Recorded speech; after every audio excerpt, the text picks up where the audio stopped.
viewers, good morning, good afternoon, or good evening kung saan man kayo sa mundo. So, ngayon, hindi tayo mag-a-adventures dahil nandito lang tayo sa kwarto. So, for today's video, for today's video tayo. So, for today's video ay gusto ko lang i-share yung experience ko ng immigration at saka yung mga requirements, kung anong tinanong sa akin ng immigration sa Pilipinas. Kasi ngayon, nandito na ako sa South Island, Invercargill City sa New Zealand. So, gusto ko lang i-share doon yung mga tinanong at saka yung requirements na niready ko at saka yung hiningi sa akin. So, ayan guys. So, yung ang flight ko is December 18, 2023. So, but before that, ahead, yung nag-apply pa kami ng visa, tumitingin-tingin ako ng mga video sa YouTube kung ano ba yung ma-experience mo, yung parang may hint ka na kung ano bang requirements na hinihingi doon kasi marami din nag-video about experience nila sa immigration. So, mayroong mga na-offload, mayroong mga kulang ng mga requirements. So, gusto ko, ready ako kasi ayokong ma-offload dahil mahal yung pamasahe. Char. Totoo naman, mahal talaga yung pamasahe. So, gusto ko walang aberya, hindi ako ma-offload. So, ayan, nag-research ako, tumingin ako ng mga video sa YouTube. So, ayan, nung December 18, flight ko na December 18, 2023. Ang flight ko is from Davao, Manila to Melbourne, and Melbourne to Queenstown, New Zealand. So, sa Queenstown ako nag-land sa New Zealand kasi mas malapit dun sa partner ko na lugar. So, ayan. Flight ko is 12 noon nung December 18 ng Davao. So, dumating ako ng Manila is like almost past 1 na PM. So, ang instruction sa akin from Davao, ng Davao Airport is kunin ko yung luggage ko and then punta ako dito na desk. Nakalimutan ko kung anong pangalan ng desk.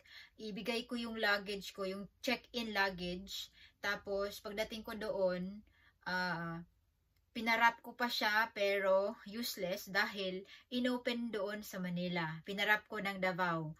No, before ako nag-check-in, pinarap ko yung luggage ko pero inopen din doon sa Manila. So parang useless din yung pag-wrap. Cling wrap patawag niyan. Yung parang wrap. So inopen doon tapos sabi iwan ko lang doon, sila na bahala. So, after that, nagpunta na ako sa immigration dahil pipila na tayo sa immigration. So, ay pagpunta ng immigration, walang pila. Oh, yun, diba? Tapos, takot pa naman ako ng immigration. Yung parang kinakabahan talaga ako. Doon sa flight na, sa immigration lang talaga ako kinakabahan kasi maraming stories na ganyan, na-offload. So, ayan, kinakabahan ako noon. So, pagpunta doon, ako na agad kasi walang pila. Pero hindi ako tinawag agad. Naghintay ako ng ilang minutes. Tapos, nakita ko sa right side na cubicle, yung officer man ini-interview. Girl, tapos yung partner niya, foreigner, tinawag pa yung partner niya kasi maraming tinanong, hiningi. So, ayan. So, pinipray ko talaga while waiting na sana bigyan lang ako ng mabait na officer. Tapos, hindi naman, ready naman ako ng mga requirements. Pero yun lang, yung parang mabait lang na wala masyadong complication doon sa mga requirements na hiningin sa akin. So, ayan, bakante yung isang cubicle tapos bumalik na yung officer. Tapos tinawag na agad ako kasi walang iba. Ako yung nasa first, na doon sa front. So, tinawag na ako. So, tinanong niya na saan ako mag-travel. Sabi ko, New Zealand. So, may I have your visa daw. So, binigay ko yung visa. Visit visa, tourist visa. Yan. And then, hiningi niya yung tickets. So, papunta at saka pabalik. So, pag visit visa yung visit visa, yung yung visa mo, kailangan may return ticket ka. Tourist visa, visit visa, so kailangan meron ka talagang return ticket. So bumili kami ng return ticket. So and then after that, yung passport ko hiningi niya. And then yung tanong na kung anong mga, sabi niya, sino mag-sponsor sa'yo? Sabi ko yung boyfriend ko, tinanong yung pangalan, yung address. So, ayan, sinabi ko. Tapos, so kailangan alam mo yung address ng partner mo kung sponsor ka. Kung mayroon kang sponsor, yung mag-shoulder ng mga gastusin mo while staying in New Zealand. So, ayan, binigay ko yung address. Tapos sabi niya, ilang months na kami, ilang taon na. Sabi ko mag 1 year. Then sabi niya, tanong niya na, nakapunta na ba siya ng Pilipinas? Sabi ko, yes, last June. And then, tapos sabi ko, ngayon, ako naman ang mag-visit sa New Zealand. Kaya, sponsor niya ako. So, ayan. Tapos, at saka yung pala, yung e-travel.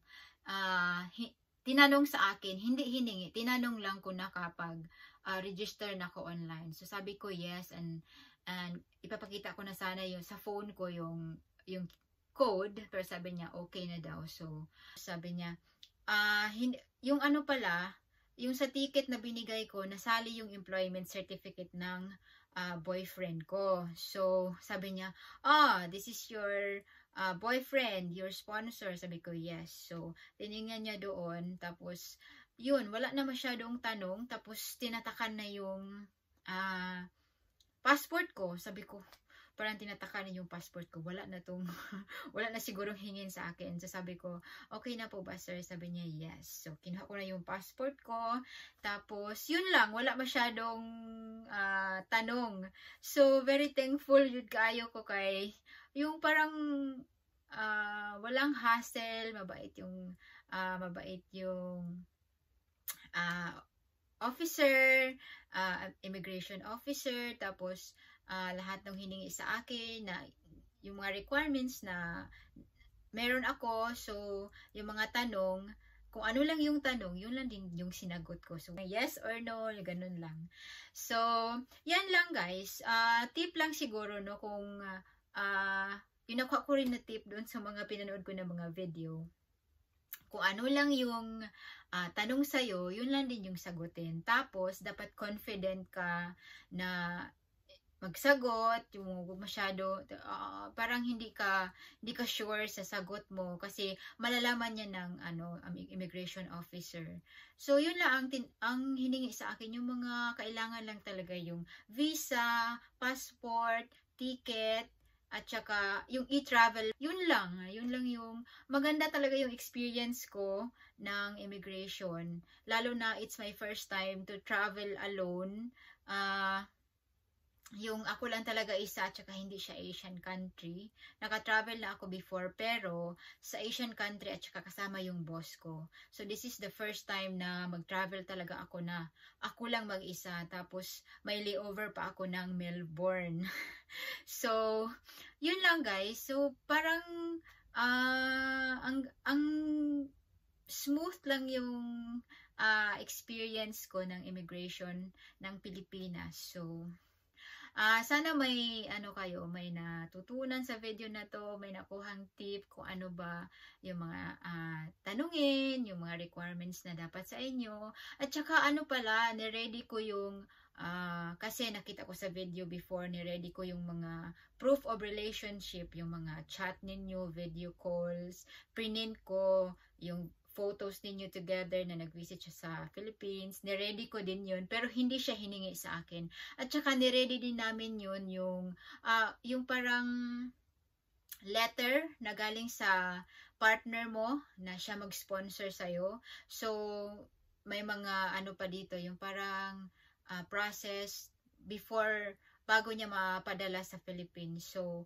hinintay ko yon before ako nag-fly ng New Zealand. So, hinintay ko yun na requirement. Pero, hindi siya hiningi sa akin. Ilagay ko lang dyan sa screen yung parang complete name nung letter na hinintay ko galing pa sa partner ko para kung hingin sa akin meron ako. So, kasi sabi nila, importante daw yun na documents. Pero hindi talaga siya hiningi sa akin. Yung lang hiningi sa akin yung visa, passport, ticket, tsaka yung e-travel, tsaka yung tanong. Yung mga basic lang din na tanong, yung mga about sa partner, kung ilang months na kayo, ganun lang. So, I hope may natutunan kayo mga ka-adventures. Salamat sa pag-watch ng ating video for today.